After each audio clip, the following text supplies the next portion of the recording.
to betonline.ag odds to make the 2025 college football playoff. When you look at that immediately and you look at the logos, the names, or whatever, now remember, there's going to be a group of 5 team in there. And so Boise State, for the most part, the last, I guess, several years, even last year, they're the one that's going to get in. They expect, based on the odds, that will represent the group of 5. Yeah. Nobody else on that list is like, oh, my God, clutch the plurals. How are they on that list? Doesn't mean you agree with them. No. But no one on that list is like, you got to be kidding me. I'm kind of surprised to see Ohio State at 1 on that list, just because they've had a ton of changes across the roster. I mean, it always happens after a national championship, and it's a little bit different now. Now, look, they still have Jeremiah Smith, but Julian Sands never played it down. What's the difference then with what you're saying about Ohio State and UT? I mean, again, I can go down the list of the first 4 teams on that list all have new quarterbacks. Mm-hmm. Penn State, actually, of all of them, Penn State has the deepest returning roster. And, Alabama's going to have a new quarterback. Notre Dame's going to have a new quarterback. Clemson has the second deepest returning roster. LSU probably the third. And, all the rest of them, they're like, they've got a lot of questions. Not to say that they're not good and they don't have deep rosters, but because I'm not an odds maker, like I don't know the things that all they've gone into this. But to see that order is a little bit interesting to me. I would have Penn State a little bit higher than everybody else because they have pretty much most of their team returning from last year. That was really, really good. No, I don't think it's so much where they are, is that who's on that list initially as far as making the playoff. Yeah, I mean, that all makes sense. We could argue LSU and whatever. I mean, there's nobody on the list or not on the list in the top 12 that I think shouldn't be, right? It's a little distressing to me to see, the Big 12 left out of it, but yeah, so. I mean, I'm not a big breaker down of the odds or the Vegas stuff to try and explain what it means and why Ohio State makes sense at number 1. But I think it's the usual suspects near the top, and all of those teams on this list feel like legitimate playoff contenders if things break a certain way for them. I think Boise State's a much bigger question mark post-Genty, no matter what they've done to go and replace him, just because he was so much of what they did. But a lot of teams are replacing great players, Ohio State included. So I think you could change the year and pretty much this list, just rearrange them a little bit, and it's pretty much this exact same 12 teams year in and year out, and will be for the foreseeable future. Every once in a while, Michigan will jump in there and replace somebody, or some random, Vanderbilt, of course, will jump in there and replace somebody. But beyond that, yeah, I don't have a lot of thoughts when it comes to the betting side of things here. So Ohio State at number 1, though, I think would be a bit of a surprise, just given the amount of volume you feel like they're replacing compared to others. But it's fair to also say, hey, Arch Manning's played a little bit, but it's not like he's played an entire season as a starter. But we're acting as though he's just going to roll in and just boom off to the races. And look, if he does, then that will be the story of stories, because he's going to be a story regardless. And the moment he has a little bit of success, man, that's going to be liftoff for his Heisman campaign and everything else from every media outlet, basically. So, big expectations, but they're leaning into it. So I expect Texas to be really, really good again. Because of the portal, because if you win, a lot of times the draft, obviously, or just graduation or attrition, those teams are going to always have to replace players that are on their way out or no longer a part of the team. And that's why they also then replace them with some other great names, players, recruits, etc., and also the portal. So there we have the odds to make the 12-team playoff. And as we mentioned, Boise State at number 11. Now, here are the odds, or where they rank, of the teams from the Big 12. 21st, Arizona State. Then it's like a battering ram of schools. 22-22, tied, K-State Tech, Utah and Baylor. And then you have BYU, TCU. You see the rest of the list all the way down. West Virginia and Oklahoma State, 33-1 are numbers. They're 75th, and there was like a log jam at 75. Well, that's interesting to look at. Arizona State, pretty much the wire-to-wire preseason favorite based on most of the publications that I've seen at this point, and that's fair. I mean, they bring a ton back, Scatabo notwithstanding, but they are in a really nice place with Kenny Dillingham, and you can see where that's a team that maybe we weren't talking about much a year ago, but one that when you were saying, well, if they can put it all together, and I do feel like we had those conversations about Arizona State and about, hey, if they ever like get it all going, and like it's a great place, a great student body, and just a lot to like about them. And at Covers and All, we've revolutionized protective solutions with cutting-edge, customizable covers, tarps, and curtains. Using advanced tech fabrics that are 100% waterproof, UV tear, and abrasion resistant, we ensure lasting durability with hand-sewn double-stitch seams. Our commitment to quality, precision engineering, and customizable options is unmatched. With vertically integrated operations and express shipping, we deliver premier protection at affordable prices. Visit coversandall.com today for the perfect fit, guaranteed to last.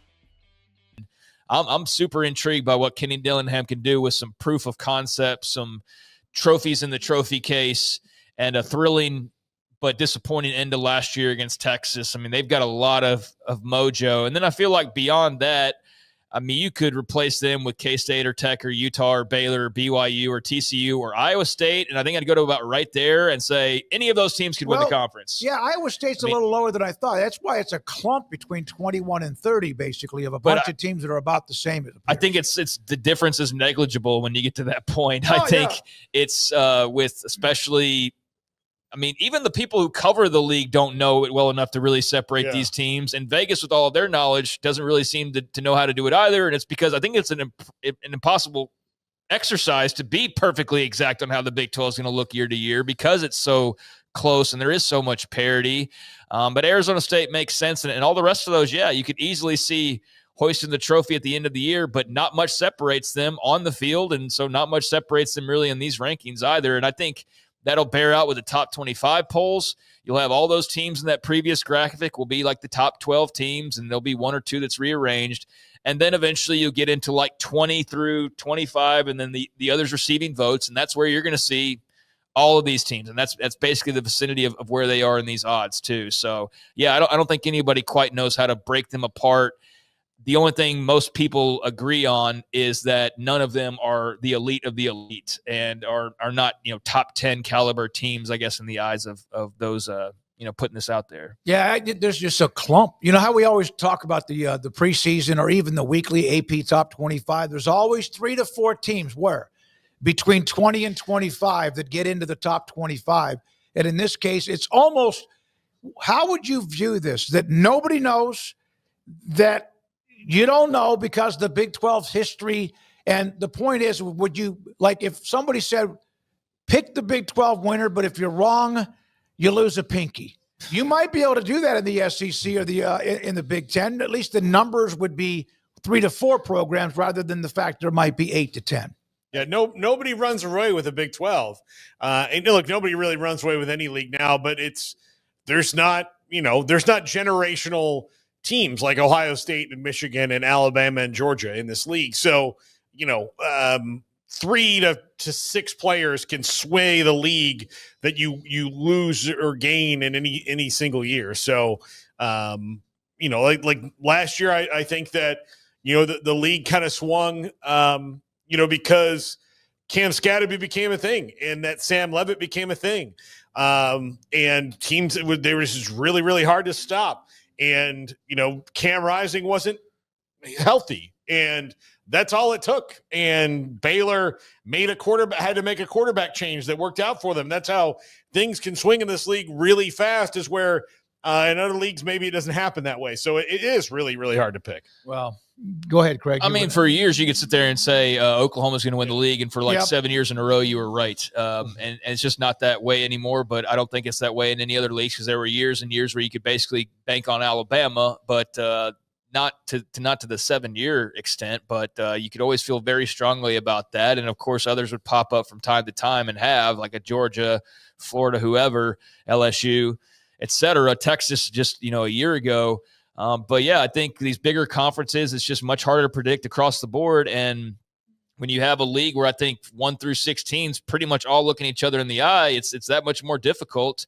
I think there's just those X factors like health and just catching breaks that will ultimately tip the scales one way or the other. But even, looking at the SEC or the Big Ten or whoever, it's a lot harder. You can't just say it's Ohio State and then walk away like you could do for years and years in the Big Ten, because Penn State's legit and Michigan's legit, but also now Oregon makes things interesting. So I just think these bigger conferences across the board, it's harder to predict. But I think this one in particular, there's no blue bloods. And so everybody's operating from basically the same place for the most part. I think what's interesting about this is like West Virginia, people being so down on them, Oklahoma State as well. I mean, to be the bottom two is definitely interesting to me. And if that's the case, then I guess West Virginia can chalk it up to having a first-year head coach. But for Oklahoma State, that would be an absolute disaster. Beyond that, I mean, Colorado obviously slipping quite a bit without their superstars this year. Super intrigued by how they look with no Travis or Shedeur. And then, I mean, Utah getting some love. This the big bounce backer, or get ready for an offseason of hell for Utah fans, or a full season of hell. Last year, you hope was an aberration, but if that's the start of what it's going to be like, then much like in Stillwater, there will be some tough conversations in Salt Lake City, I would think. Let's see, Barry Crawford. If I rank the Big 12 for the playoff as far as odds, or 1 through whatever, K-State, Tech, Arizona State, ISU, Iowa State, and also Baylor, and then nobody else is going to have a chance to be a part of it. That's from Barry Campbell today. And then from an Office fan, I don't get the Utah hype.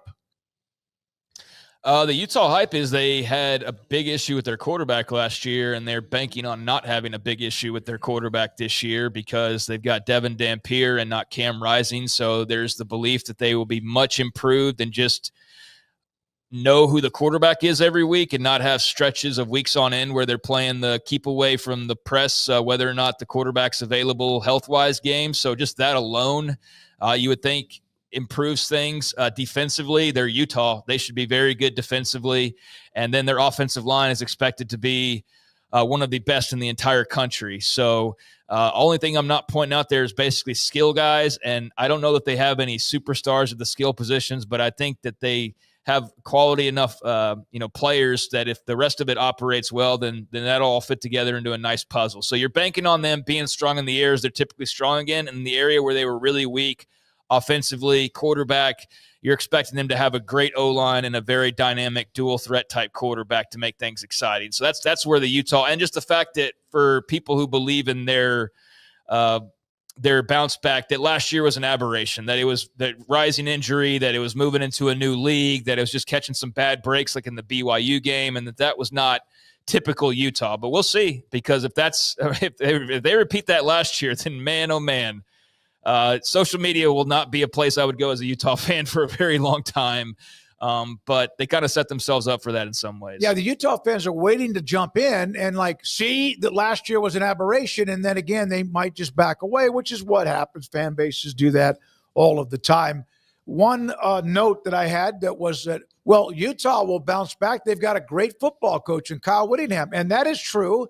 And they were really good until the injuries started to crop up with Cam Rising. But Oklahoma State's got a great coach in Mike Gundy, and I don't see any kind of a I guess you could say oomph from him. They're 75th, but Utah with Dampier, Paul's already put him in the Heisman Trophy in that room in New York. I'm not going that far. But I just think he's going to be really good for them, because I think they'll do everything they can to make it better for him, just based on the things that Kyle Whittingham likes to do on offense. Really suits him, even though they've got a new offense with Andy Ludwig. And I think they'll be way, way better, because they've had one consistent problem, and it's healthy quarterbacking. And if Devin Dampier is healthy, he's proven out last year that he's a pretty exciting player, and he's just getting started. Yeah, you can replace the quarterback and improve quite a bit, but there were other warts on that team too. When you go 2-7 in the conference, and one of those wins, and somebody just mentioned that Wet Blanket is an Oklahoma State fan. One of those two conference wins was against Oklahoma State, who did not win.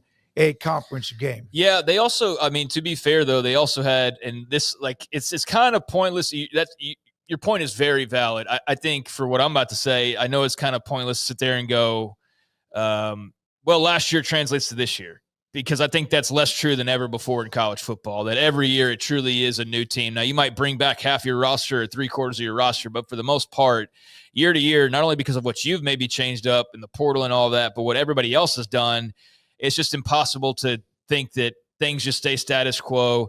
But, to your point about that, they also lost a lot of close games last year. They did win the Oklahoma State game very closely, but TCU 6-point loss, Houston on the road 3-point loss, BYU, we know how bad that was, the 1-point loss, Iowa State 3-point loss. So they were in some games, they just couldn't get over that hump and score enough points, and so that's why I think there's that belief starting with Dampier that, we're going to be able to have a competent offense that can score some points this year. We should be good defensively. We'll have a great O-line, so on and so forth. But if they're wrong, then like we were saying, then there's going to be some massive crow to eat, because then all of a sudden that goes, okay, that's 2 years into the league, and you're not walking the way that you were talking when you were rolling in, acting like you were better than the rest of your counterparts in the Big 12. Now, I know that's just a segment of Utah fandom online. Sure. It's not the entire fan base, but they were definitely the loudest, and that's the impression that is carried over to everybody else. And you know what? There was a reason to be loud.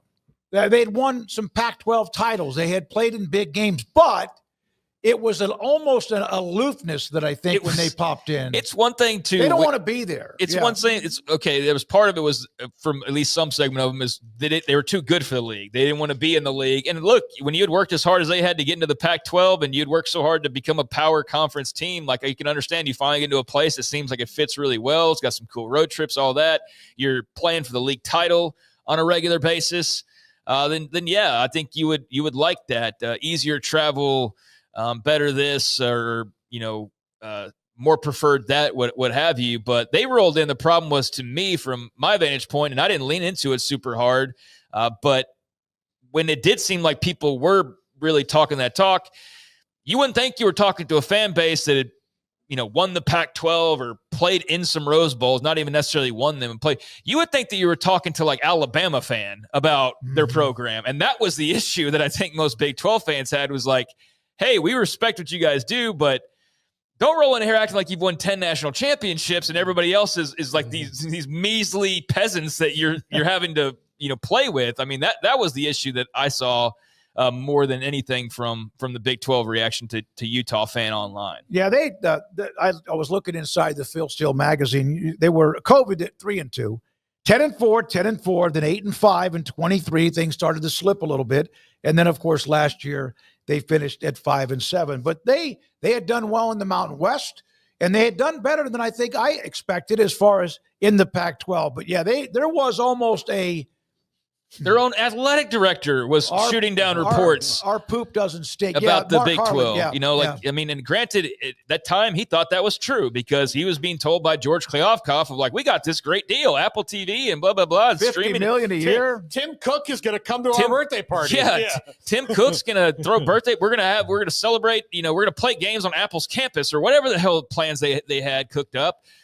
So he had that tweet that was talking about the report. Was it McMurphy or whoever it was from? So like there was all that messiness. And then obviously the BYU post-game reaction just further soured things. But I don't know. I think there's a lot of great Utah fans out there. It's like typical of any other fan base. You see and you hear the louder ones. And most of the times they're trying to be seen and heard. So they say the things that will get them seen and heard the most, whether it's legit or not. But I definitely think there was a real sentiment on the part of some vocal portion of the Utah fan base that felt like they were too good, and clearly that wasn't the case in year one. We'll see if that's the case in year two. We'll have Mac in a minute, Mac Rhodes in studio. But one of the things about Whittingham, look at the facts. He took over for Urban Meyer, who had set them up before he left for Florida.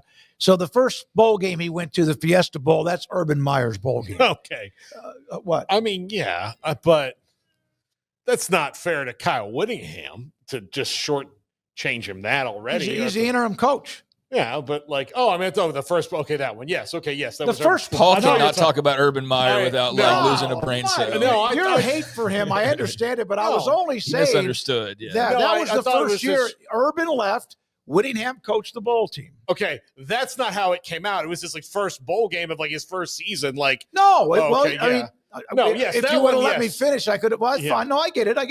But Whittingham, 17 bowl games since he took over by himself in 2005 after Urban Meyer left. There were very few hits and misses along the way. That is why, if you're Utah and fan base, you hope last year was again the exception, and also why there's a lot of confidence because of Whittingham and what he's done.